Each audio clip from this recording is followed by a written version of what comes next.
Hola, soy Adolfo, tengo 27 años, soy de Ciudad de México, México.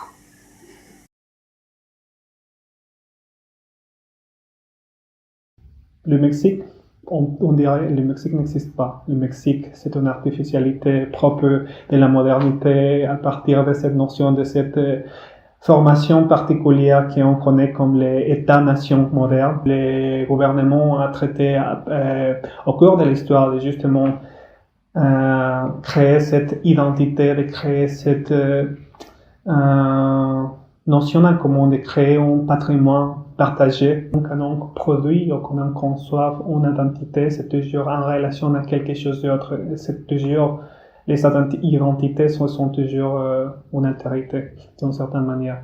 Une totalité, c'est toujours la frontière d'une autre totalité. La violence, soit des rôles, soit des voleurs, mais aussi soit des assassinats. On est déjà super habitué, on est déjà, pour nous c'est déjà normalisé le fait d'avoir ce genre d'événements tous les jours, chaque semaine, chaque mois, et maintenant on sent plus. Il y a maintenant une production culturelle liée à la violence, il y a bien sûr les différentes populations qui sont liées à la violence, ils produisent leur propre culture. Et les victimes de ce genre d'événements commencent à produire leur culture. Et je pense que c'est important de comprendre à plus profondeur ce genre d'expressions culturelles, la précarité.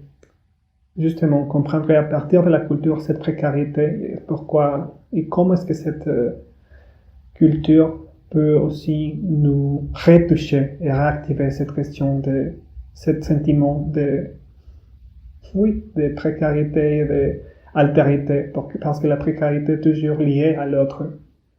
Et alors, si on comprend vraiment qu'on est précaire, je pense qu'on peut commencer à créer ce genre de liens.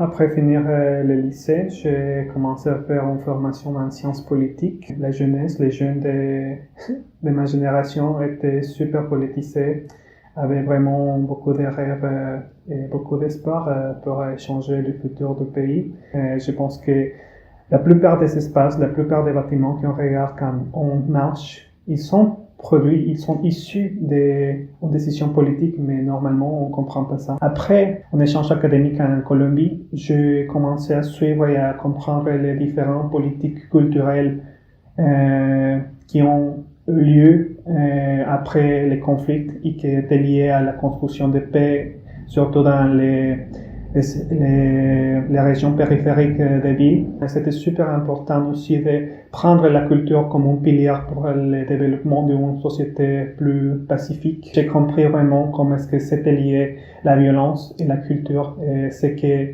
la culture pouvait donner pour la construction d'un autre avenir. L'exemple de Colombie permet de voir que justement cette appréciation et un investissement plus grand dans la culture peut beaucoup aider pour cet autre avenir. J'étais super intéressant par tous les outils que je pensais que Declan pouvait me donner, surtout dans je pensais que c'était une formation aussi assez diverse, assez polyvalente, qui me permettrait de développer pas seulement des outils théoriques, mais aussi pratiques.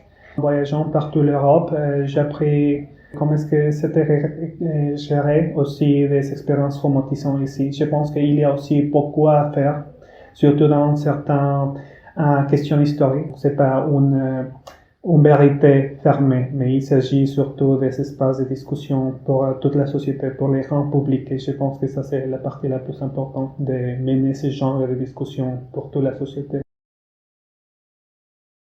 Il y a un poème par un poète qui s'appelle José Emilio Pacheco, qui s'appelle Aux traitions, Alta traition, et justement ça dit plus ou moins quelque chose comme ok, j'aime pas le Mexique, j'aime pas cette notion inassible, cette pulveur inassible que c'est cette notion de pays. Mais j'adore une ville monstrueuse, je donnerais la vie pour de certaines personnes, pour de certains lacs, pour de certaines forêts. Je pense que c'est plutôt ce sentiment le plus qui s'approche à ce que j'ai pour ce sentiment d'appartenance pour mon pays, une certaine relation super particulière avec certains éléments, avec ma ville, avec mon quartier, avec mes amis, avec ma famille, avec de certaines montagnes, avec de certaines rues, avec de certaines plages. C'est beaucoup plus lié à une expérience personnelle. Mais bon, les personnels n'existent pas. Les personnels, c'est toujours partagé.